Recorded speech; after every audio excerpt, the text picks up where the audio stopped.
Hello, how you doing?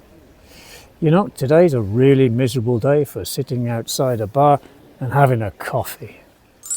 The weather today is definitely presenting some unique challenges for those of us who enjoy an outdoor coffee session. While it's not the ideal al fresco environment, it's a great reminder that growth doesn't always happen in the sunshine.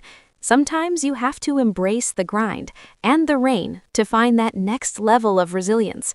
How are you pivoting your workflow today to stay productive despite the external conditions? Let's discuss below. Where did the spring go? I mean, it was sunny last week. Reflecting on market volatility today. Last week, we were basking in the sunshine of high productivity, and now we're navigating the rainy season of Q2. It's a powerful reminder that in business, just like in nature, the only constant is change. Are we adapting our strategies for the weather we're in, or are we still looking for the spring that was promised? Growth doesn't just happen in the sun. It happens when we learn to dance in the rain. How are you pivoting your workflow this week? Let's connect and discuss resilience. Anyway, I suppose I better get back home and carry on working. Time to head back to the home office and keep crushing those goals. Grateful for the flexibility to stay productive and continue driving impact. Let's get after it. Am I hearing a voice in my head that changes all my negative thoughts into positive things? Or am I going mad? Is anyone else experiencing a mindset shift where your internal monologue is constantly reframing challenges into growth opportunities? Is this what peak professional alignment feels like? Or am I just leveling up? Anyway, I don't know if you understood any of that. I certainly didn't, but I hope you enjoyed this week's blog. It's all about LinkedIn speak. I hope you're ready to crush your goals with this week's blog. We're diving deep into the art of LinkedIn speak. Have a great day.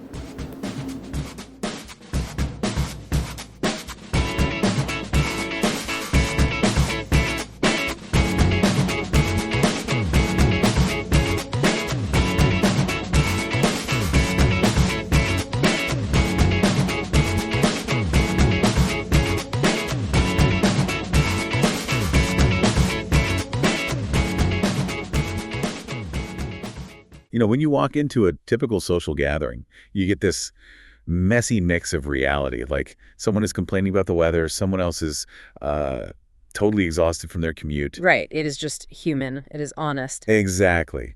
But then you log on to LinkedIn, and suddenly everyone on your feed is wearing this like impenetrable armor of relentless optimism. Oh, yeah. It is a complete shift in reality.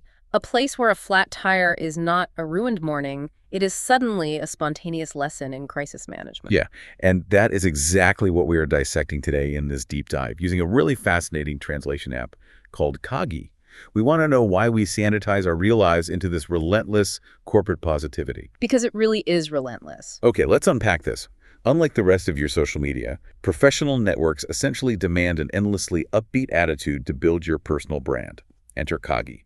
It is a tool that takes your mundane, everyday complaints and literally translates them into engaging business jargon. Right. It acts as a real-time translator for those intrusive, unpolished thoughts you have during the day. Like, let's say you were looking out the window and you think, cloudy gray skies today and really miserable drizzle. Oh, Kagi just spins that right around. It really does. Yeah. It translates it into navigating suboptimal climate situations and then actually asks your followers how you maintain momentum when the forecast does not align with your KPIs. Your key performance indicators. Wow. Which is hilarious, but what's fascinating here is why we feel compelled to do this.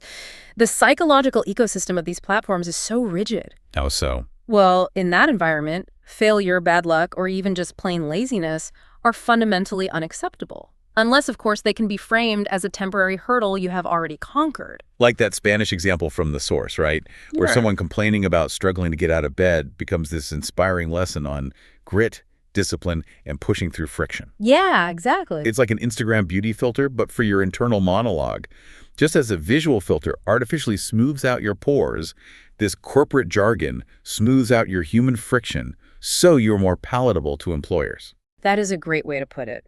You have to package your struggles into a monetizable narrative arc. But I have to ask you, is dressing up our bad moods actually helping our careers, or is it just making us sound like robots? We live in a hyper-competitive attention economy. Vulnerability is viewed as a total liability, so you are basically forced to demonstrate value even in your misery. But it does not stop at just spinning a bad mood. It completely infects your leisure time, too. Oh, absolutely. Like aging becomes the increasing maintenance cost of our physical infrastructure. And the source mentions a user who is just trying to have a relaxing evening watching an Agatha Christie mystery with their spouse. Right, and Kagi transformed that into a masterclass on critical thinking and human psychology. Yes, it is so absurd. But it perfectly illustrates the intense pressure to mine every waking moment for an actionable business lesson. Like even a football game, say Alaves winning 4-3, becomes a profound lesson in comebacks. Your downtime is not allowed to just be downtime anymore. Wait, they'll understand this next one, though, because there is an example in the source about someone finding a tick on their neck after a country walk. Oh, yeah, the parasite. Yeah. Kagi turned that literal blood-sucking parasite into a metaphor for hidden challenges, asking your network if they are performing health checks on their projects. Yeah. That feels like a massive stretch. How does a parasite translate into a business skill? Well, because to the algorithm, everything is content waiting to be optimized. If we connect this to the bigger picture, professional networking has commodified our actual lives. We are just raw material. Exactly. We're being trained to view everything, even a walk in the woods or a parasite bite, through the lens of productivity. Here is where it gets really interesting for me, but also just so exhausting. Right. If you have to frame simply wanting a 4-day work week as optimizing deep work, are we losing our right to just relax? Are you not allowed to just want a day off? That is exactly the cost of this ecosystem. Leisure is not leisure. It is an opportunity to broadcast your resilience. So what does this all mean for you and your daily scroll? Because eventually you reach a breaking point with this toxic positivity. And that is where the source points out something incredibly refreshing. Kagi actually has a reverse feature. Yes, I love this part. It translates LinkedIn speak back into normal English. And the honesty is just striking. Like someone writes a post about buzzing and manifesting a message as soon as humanly possible. Right, and Kagi translates that back to the absolute truth, which is, I just read some mindless garbage on my feed and I'm going to forget about it in 5 minutes. It is a huge relief to see the curtain pulled back like that. Finally. The truth comes out and the mask slips. Yeah. It really brings us back to that networking event we talked about at the start. Everyone is wearing the armor of positivity, but underneath, we are all just tired and hoping to sneak out early. We really are. Which leaves you with this final thought to explore on your own. If we are actively training AI to sound like corporate robots, and AI is in turn training us on how to write our posts, at what point does human communication just phase out entirely? That is a scary thought. Right. Are we actually connecting with anyone in the professional world? Or are we just letting algorithms talk to each other while we secretly wish we were back in bed?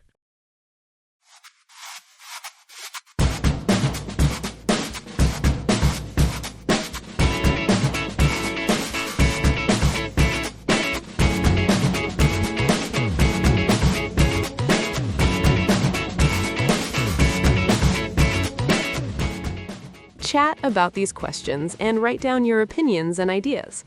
1. Describe the picture in as much detail as possible. Must you ever be cheerful when you really feel down? 2. Do you ever use jargon at work or in other situations, such as sports, hobbies, and other activities? 3. Do you use LinkedIn? How? If not, why not? And how do you use other social media platforms? 4.